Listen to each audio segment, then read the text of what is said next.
Hey guys, it's John Seymour, a serial entrepreneur. If you are new, you will notice in the right hand corner there's a QR code that just popped up.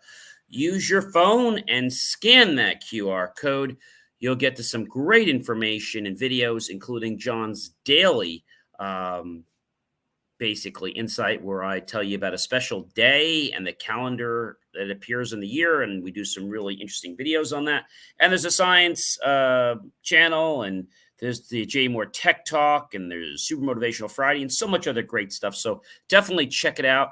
You know what we do by now. Every Saturday we start a new master topic, and we go to Friday. And appreciate you popping by. And if you're coming back, welcome back, my friends, colleagues, and wonderful associates. It's great to have you here. And I hope that some of the new people popping by today will become loyal, just like all of you. What is our master topic, friends? Well, I'll let you know. Great questions to start conversations series. All right. When we think about great questions, we want to think about a question that's open ended, right? When we have an open ended question, it means that the other person is going to basically need to tell you more than a yes or no, or just give you a factual answer, such as if we ask for the time, like we said yesterday, you respond with the time and kind, and that's it. If you ask for something else that has some other degrees, the person can't just say one word. They have to give you more information, like, how are you feeling? Somebody says, oh, okay, good, fine. They usually got to give you more than that, right? That's how this works.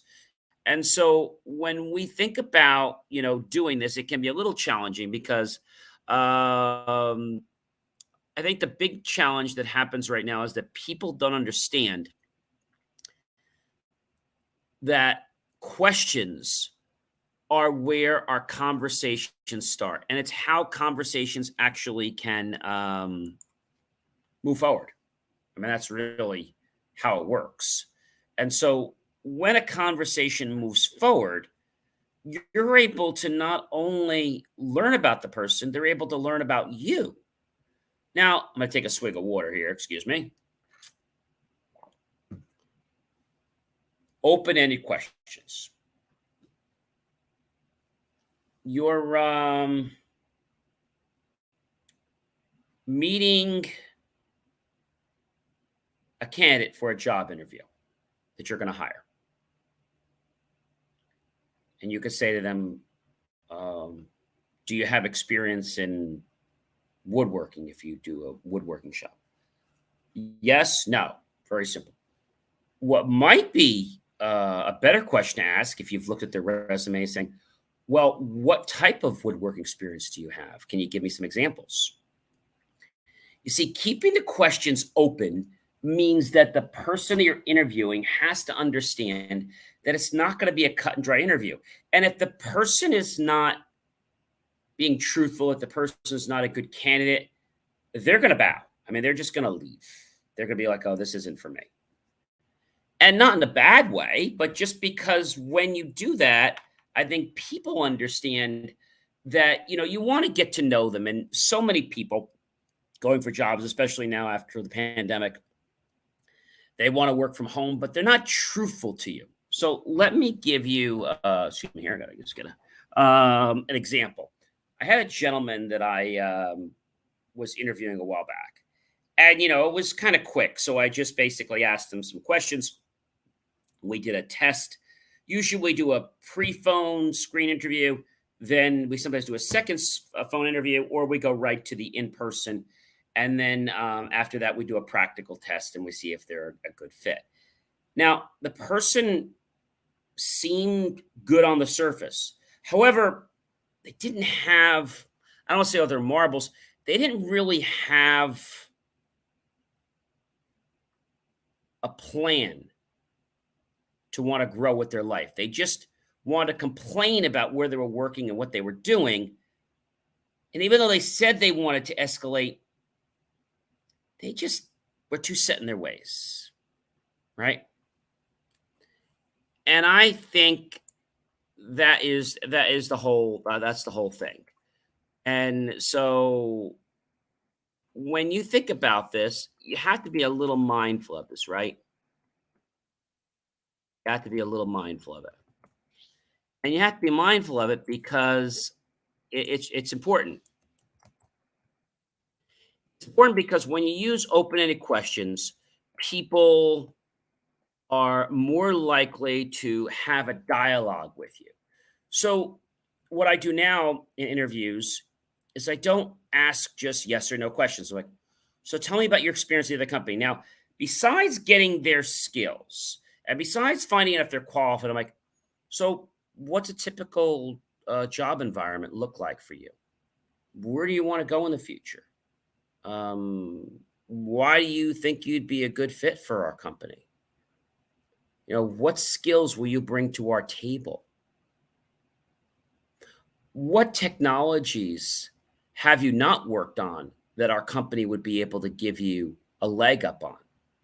Oh, well, and then they say, I want to get training.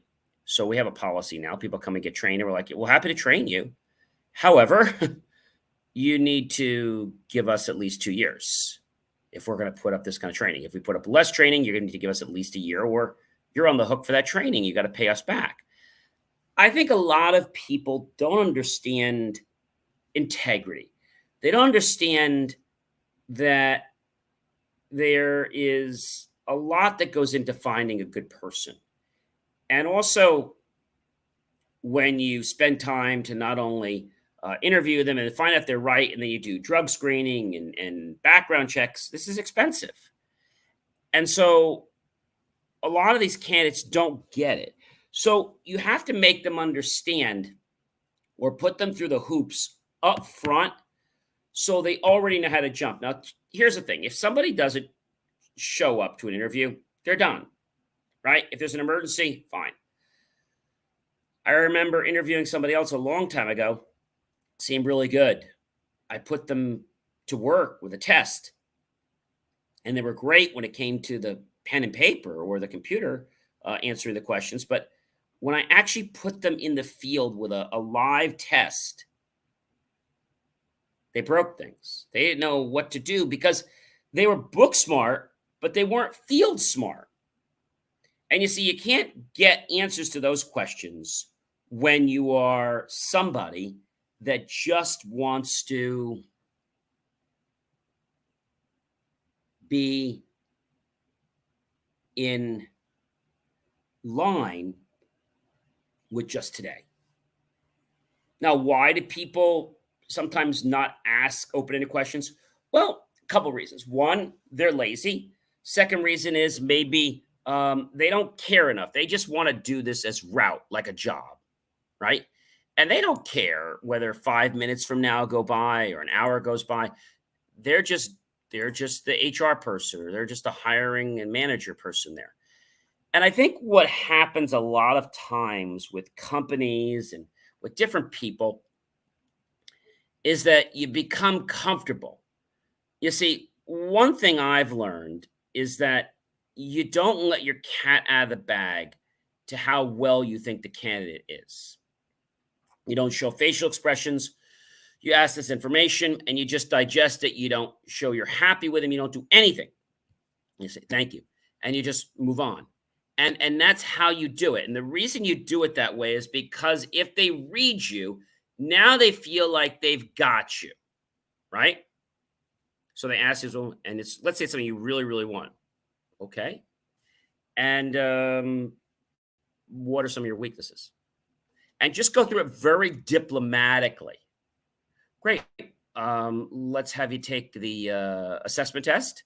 And from there, I think we'll be able to further determine which position, if any, here are the best fit for you. How does that sound? Great. So you want to be polite, you want to be cordial, but you also want to make sure you don't lie to your employer. That is so key. I know that even when I was doing part-time jobs in high school and college, well, mostly in college because my parents owned a business, and so I was managing that and working there. But I will tell you that a lot of people just do what they need to do for the check. What do you mean by that? Well, I mean that you just don't understand that It's about a relationship, it's about integrity, and it's about building a symbiotic relationship. Now, a relationship whereby there's give and take, I'm not saying you're going to be best friends. I'm saying that there is a trust built, an initial trust. And as long as you don't do anything to break that trust or, let's say, ruin the expectations, the employer is going to think of you as very favorable. Now, they're not going to really tell you that they like you until the day of the job. So that you come on, we're going to make you an offer, come in. That's when they tell you they want to hire you, right? Like when they make you an offer. But you don't want to tell your candidate that you like them or you don't like them in the front because you want to interview other people and you want to keep them in the dark. It's really important. Keep them hungry because if you keep them hungry, I swear to you, they're going to be wanting to do everything they can to please you. However, for whatever reason, if you suddenly kowtow to them, well, then it's going to become like, they're going to set the rules, right? I remember interviewing somebody one time. I know this is all going to interview, but questions are important.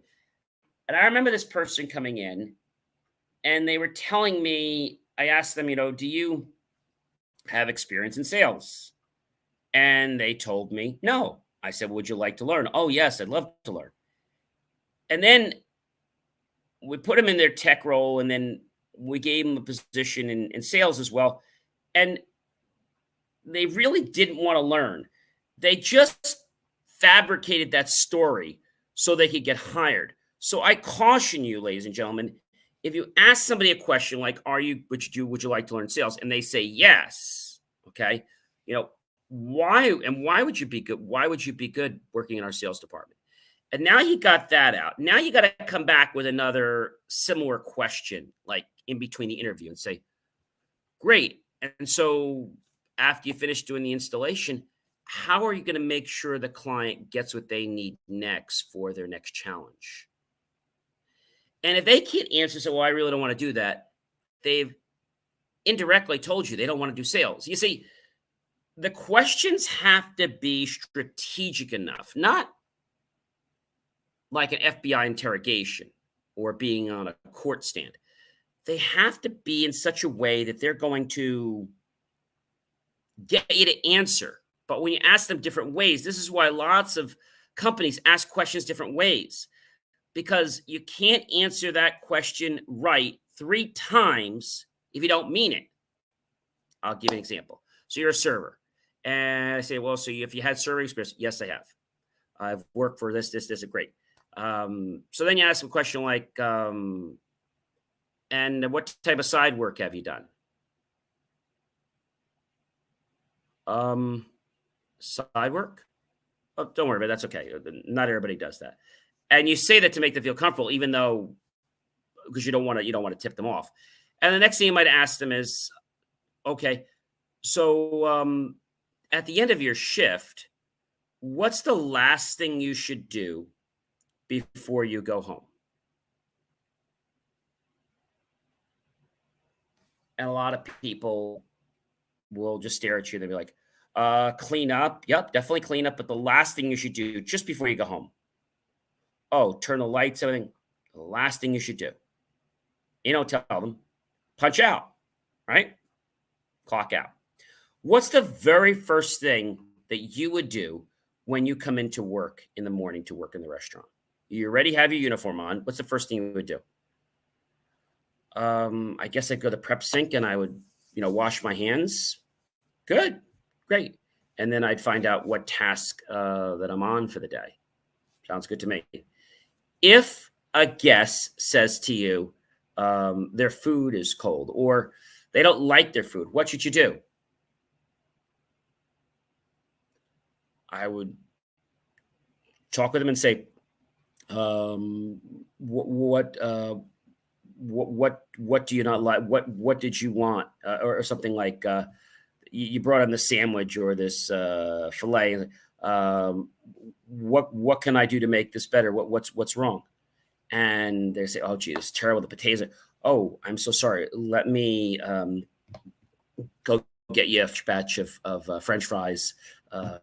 You can keep the. We'll bring you a fresh batch, and I'll bring you a double batch for the inconvenience. Oh, thank you very much. Bring it right out, and so now they're happy. You see, people in life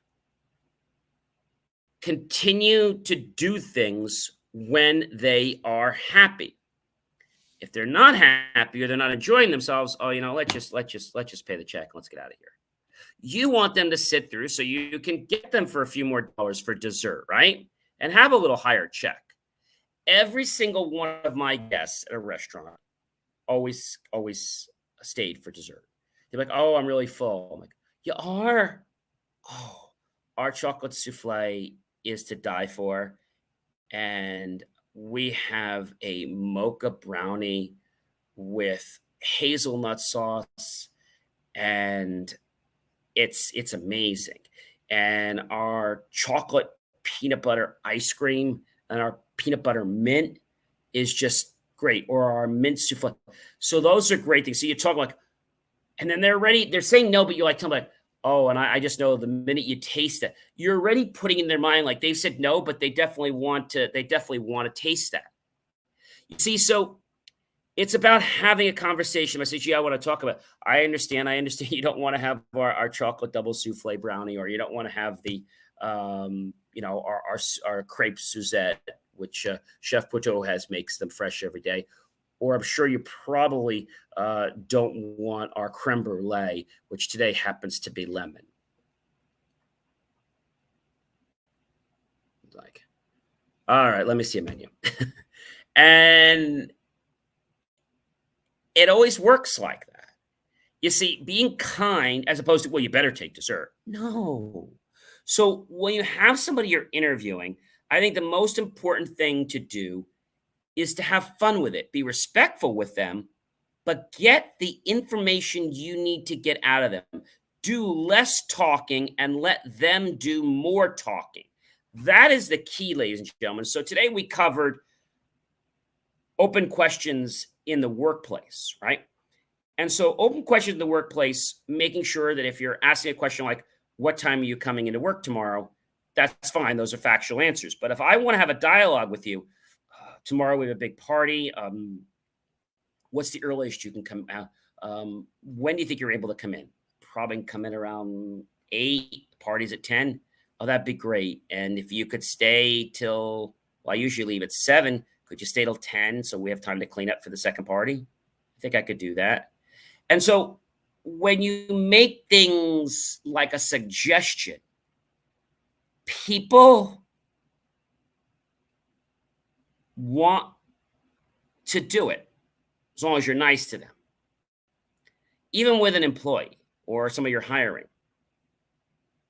you never tell them they're hired. You never tell them they're great. You just say, gee, we'll have to see, right? Thank you very much for your time. I appreciate you coming down here. Things like that. And how do they know if the interview went well? Well, generally, if the interview went well, it doesn't mean you're getting hired. It just means that the interview went well. Now, let's say you're the candidate and you want to ask a question. What kind of question should you ask? You can ask whatever question you want. So the person might say, well, what questions do you have for me? Now, you should always have 1 or 2 questions, because if you don't have questions, that means you're not interested enough in the job. So maybe one of your questions might be, this sounds like an exciting place to work. What type of benefits do you offer? I'm so glad you asked. Or this is an exciting place to work. I'm just curious. Will I be reporting to someone else, to you, or what will my training be like? You see, they're very conversational questions, but when they ask a question like this, they're thinking. If they ask a question like, so what are my break times? You know that their mind is thinking about break before they even start. That's definitely not a good sign. If they come into you and say, how many sick days do I get? You already know that they're planning to be out. Right? How about a client that has a challenge? And let's say we have a rule in our company, our policy that we can't do something. But this is a really good client. So you come back to management and say, look, we're having a problem with Mr. Brown. He's been with us for a long time. I know we're not supposed to do a service call for free. He's had some challenges with us before. He had a delivery that didn't come in for 4 months. And to top it all off, he actually, gave us an order last week for $5,000 worth of computers. And he was really upset yesterday because he got this virus when he was traveling. Would it be okay if we refund the 2-hour service call? I think we can do that. We can make an exception to that. So that's what we call a case-by-case basis. Ladies and gentlemen, you know by now who I am. I'm John C. Morley, serial entrepreneur. It gives me great pride, privilege, and honor to be with you every single evening. I hope that you will take the time to comment, to like our channel, support it, to tag your friends, colleagues, and associates. Comment about what are your conversations like when you were interviewed? Or if you're the interviewer, what kind of questions do you ask the people you're potentially hiring? And what kind of answers are you looking for? Do you really do open-ended questions, or do you do closed-ended questions? Do you allow the candidate to speak more, or do you do more talking? You should always let the candidate speak more. You want to know more about them and let them ask about you. They'll ask one or two, but just you ask the questions and let them do more talking. I guarantee you that they're going to like you more and the connection is going to be much better. Do go below any one of my channels on John C. Morley, serial entrepreneur. If you can't find that, just go to believemeachieve.com. Check all my great stuff out, including today we did a thing for the Franklin Lakes Police Department. We actually got a cake from Dairy Queen in Wyckoff, and I went and surprised them and brought that cake into the police department, recorded it, and people said it's a little daunting. You're supposed to be recording going to the police department. Yeah, I know that's not really the right thing, but I kind of took a chance and I felt it was going to be good. And I walked in, I was like, I hope this is okay that I'm doing this. We have a little bit of a surprise for you. And it went fine. But doing something like that's amazing. You can watch all the great stuff. Tomorrow is National Insurance Awareness Day, and you're going to love what I have up my sleeve tomorrow. You will never guess it in a million years. So definitely watch, definitely follow this. My views are going up, and the content is just amazing. I was at a Stop and Shop the other week getting my stuff for a strawberry parfait, which was several days ago, and I had close to 3,000 views. America wants to see people's lives. And they want to see life because they don't want the day-to-day stuff. They want to be motivated and they want to be inspired. And I am happy as your coach to inspire you, to help you become a better version of yourself and help others become a better version of themselves. Click on the link below the PayPal where it says help keep our content free and make the choice, ladies and gentlemen, to buy my team and I a cup of coffee. We're so grateful with those pennies, those dollars. We'll invest into new hardware, new technology, new equipment, new software, even new facilities to give you the most jaw-dropping motivational content to blast you to new heights on this planet and any other. I look forward to seeing you tomorrow night when we'll have another modality about this master topic of, what questions should you be asking for good conversations, the great conversation starters. I'll see you tomorrow, everyone. I hope that you have a great rest of your night and be sure to follow and check all my great content. Thank you so much.